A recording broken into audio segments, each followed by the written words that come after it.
Hello and welcome. I'm Amrita Cheema. A stunning defeat for Matteo Renzi. The Italian Prime Minister had staked his future on the outcome of a referendum on constitutional reform. He lost and is stepping down later today. Renzi had campaigned for changes he said would cut bureaucracy and make the country more competitive. But his opponents disagreed. We'll hear from an MEP who voted against the reforms. But first, this report. It is my own defeat, I go, a headline that says it all.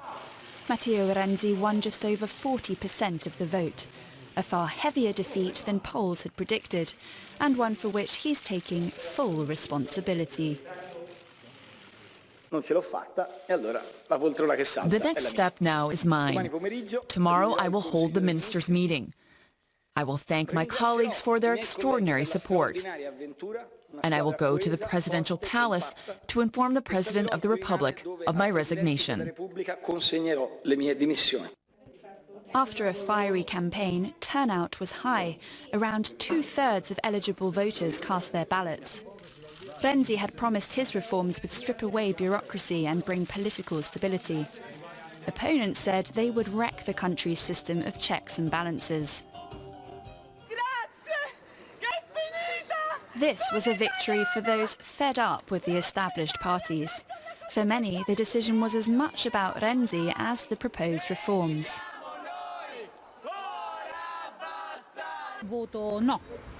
I voted no, because I want things to stay as they are, and that charlatan doesn't change the Constitution.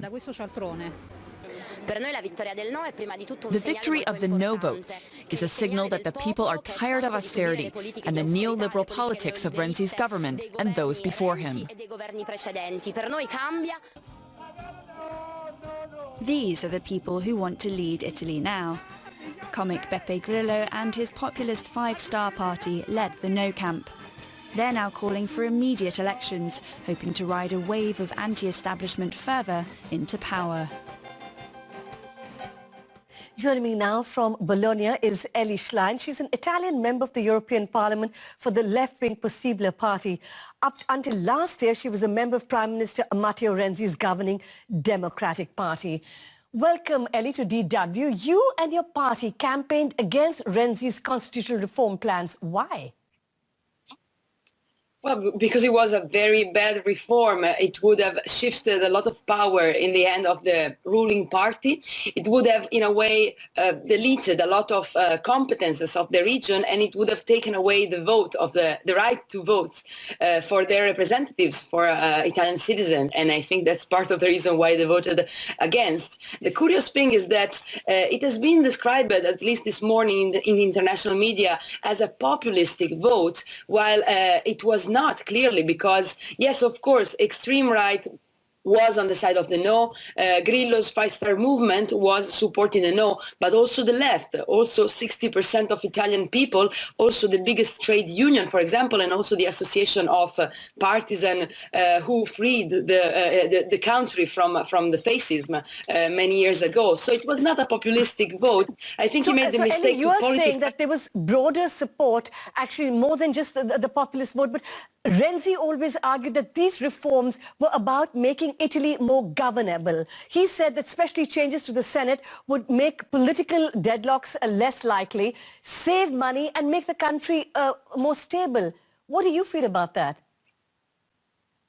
It was not true, actually. They used the constitutional architecture as a scapegoat to hide the failures of the political system, which are a different problem. We are number 2 in Europe in terms of how many laws we produced. We don't need to speed up or to do more laws. Maybe we should need to do better laws. So actually it was a very bad debate in these months that could have been used to address the real issues of the country, corruption, evasion, the rising inequalities, and instead they focused on changes of the constitution which were not needed to make our institution more efficient, but in the truth to give more power to the ruling party. That was the problem, and fortunately, even if he was the one to lead a very populistic campaign by saying we need to reduce politicians, we need to reduce the cost of politics, but fortunately people didn't buy it and understood the risk to lower the quality of our democracy. But Elly, one of the things that many people are also saying, that this was not a referendum on constitutional reform,